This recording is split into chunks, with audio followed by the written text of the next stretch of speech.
నేను ఈరోజు ఒక 5 విచిత్రాల గుడి గురించి చెప్పబోతున్నాను. అదే మన యాగంటి గుడి. అది మన మహాశివుని గుడి. అది అక్కడ కాకులు గద్దలు ఎగరవు. అది ఎందుకో తెలుసా?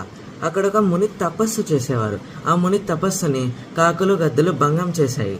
అందుకే అతను ఒక శాపం పెట్టారు, అక్కడ కాకులు గద్దలు ఎగరకూడదని.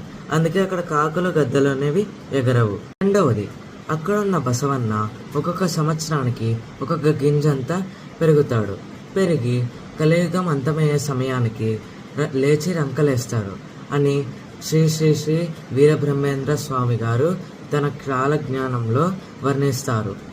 మూడవది, అక్కడున్న కోనేరు నీటి ఎప్పుడూ ఎండిపోలేదు. నాలుగవది, మొదటిగా ఆ గుడికి వెళ్ళింది వెంకటేశ్వర స్వామి. వెంకటేశ్వర స్వామి పాదాల గుర్తు కూడా ఆ గుడిలో ఉంటుంది. కానీ వెంకటేశ్వర స్వామి కాళ్ళకు 4 వేళ్ళే ఉంటాయి. అది ఎందుకో తెలుసా? వెంకటేశ్వర స్వామి శివలింగాన్ని తీసుకొని వెళ్తున్నప్పుడు శివలింగం జారి స్వామివారి పాదాల మీద పడుతుంది. అప్పుడు బొటని వేలు వేరే అయిపోతుంది. అందుకే అక్కడ మనం 4 వేళ్ళే చూస్తాము. మీరు కనుక ఆ శివలింగాన్ని చూసినట్టయితే ఆ శివలింగం మీద శివుని విగ్రహం ఇంకా పార్వతీ విగ్రహం 2 ఒకటే లింగం మీద చెక్కి ఉంటాయి. ఇదే ఈ 5 విచిత్రాలు యాగంటి గుడి, మహాశివుని గుడి. ఓం నమః శివాయ.